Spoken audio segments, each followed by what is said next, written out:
Welcome back to the channel and the 100 horror films in 31 days. Today is day 14 and 15. I'm combining it because on day 14 I only got in 2 films, and then on the 15th I got in 3 films. So I'll just cover all 5 in one video.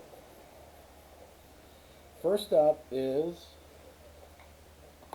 The Antichrist, directed by Alberto Di Martino, 1974. This is a Kino release, and it's a straight exorcism ripoff.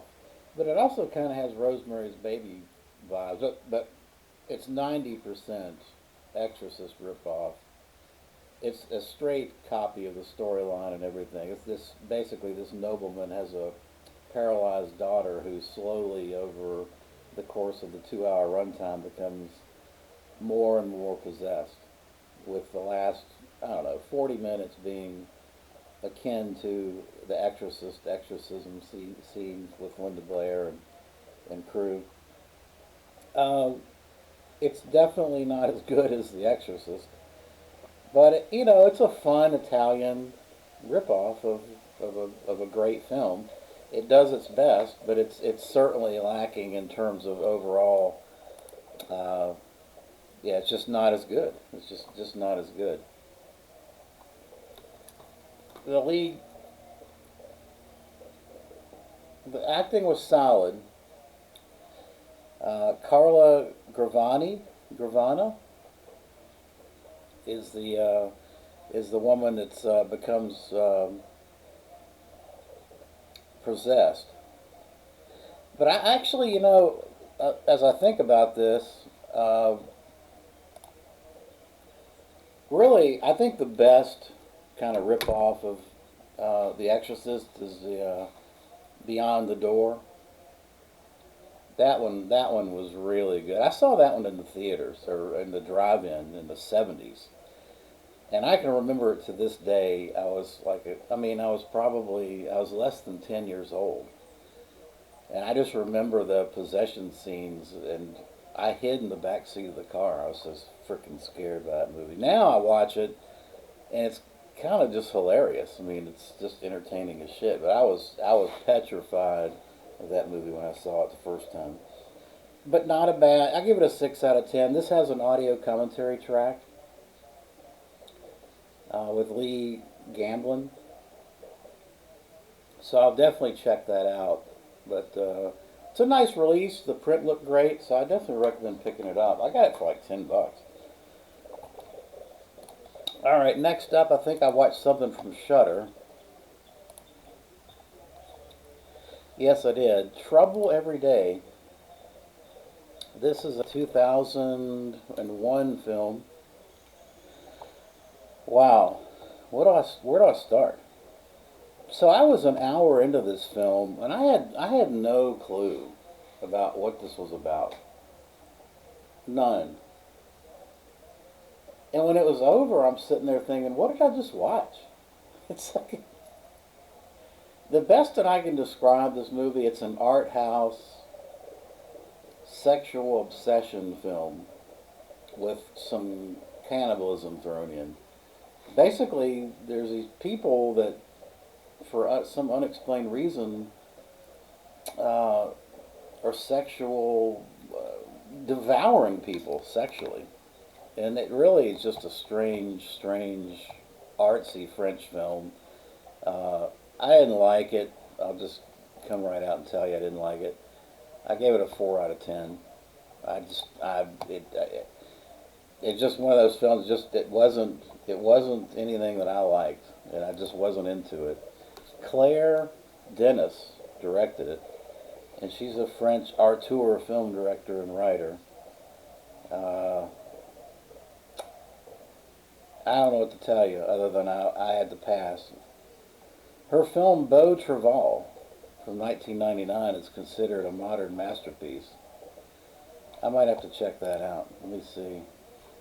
Beau Travail, not that anyone probably cares. A Foreign Legion officer recalls his once glorious life leading troops into the Gulf of Djibouti. His existence happy and strict, blah, blah, blah, blah. The arrival of a promising young recruit plants the seeds of jealousy. That sounds like shit, too. Okay, well, Claire, I don't know. I think I'm going to pass on that. Trouble Every Day, I would skip it. Next up is I Spit on Your Grave from 1978 or Day of the Woman, depending on what you prefer.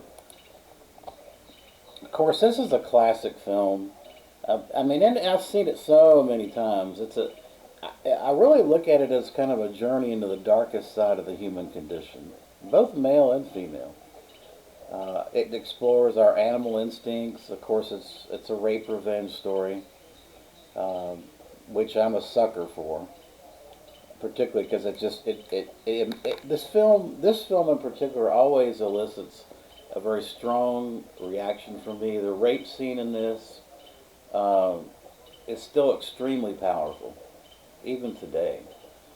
The kills, the revenge kills, are really kind of silly. Um, yeah, here's a spoil. If you haven't seen this movie, you need to see it, particularly if you're a horror fan. I'm assuming everybody's seen this, so but I'm gonna give you a spoiler alert here. Uh, One of the silliest. I mean, there's two silly kill. Or the setup of the revenge kills was really silly. I mean, and it feels very dated now in retrospect when you watch it. Of course, it's what 40 years later. Uh, but she's luring these guys back into her world, and they thought they killed her. Now, if I had raped and thought I killed someone, and then they reappeared and tried to entice me back, I don't think I would go anywhere near that person. But these dumbasses do. Of course they do. I mean, we have to have that.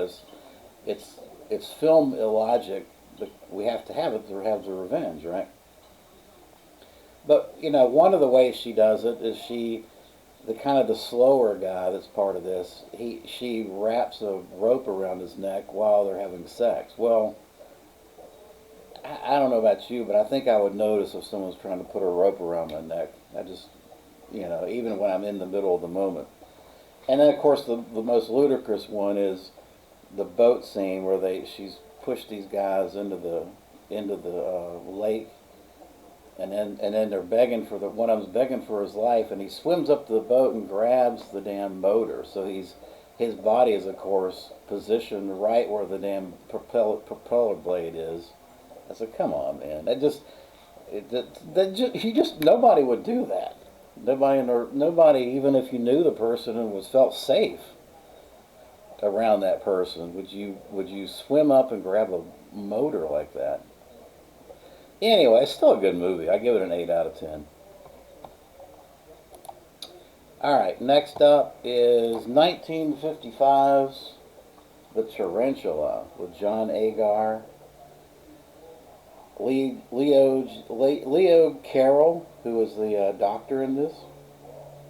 Of course, it's directed by Jack Arnold. This is like a comfortable pair of shoes for me. This is one of my favorite Universal sci-fi. The Universal went through their sci-fi monster period in the 1950s, starting, of course, with It Came from Outer Space, and Creature from Black Lagoon is considered that part, kicking that off. But this is one of my favorites. It's just like a comfortable pair of shoes. I saw it as a kid and loved it. I even had, when I was collecting in the 70s, there's Castle Films would put out 8 millimeters, say 10-minute excerpts of the film on 8 millimeter, and I actually had that of the Tarantula and a few others as well. This is, yeah, I used to watch the hell out of that over and over and over. The tarantula effects are still fantastic. I think the tarantula effects in this look good even today. I really do. But so yeah, I love it. I give it an 8 out of 10. I think it's one of Universal's best. This is a Scream Factory release, and it has a commentary with Tom Weaver, which I can't wait to check out. So definitely recommend Tarantula. I bought that during the Shocktober sale. Next up is the worst watch, I think, of the whole month. It's nah, maybe not. I mean, Frozen Scream is right there. It's going to be it's absolutely a candidate for worst watch of the October. The day it came to Earth from 1977. This is a tedious independent horror film about a meteor that comes to Earth, and what happens is it lands in the same lake where these gangsters bumped off a fellow gangster, I think, who was going to like rat him out. And so the guy has been sitting in this lake, and then he comes back because of the meteor, and it's basically a monster movie. The guy's walking around basically with basically a skeleton head, strangling people and getting revenge on those that killed him and threw him in the lake. It's a tough, tedious watch. I gave it a 3 out of 10. It's a chore to sit through.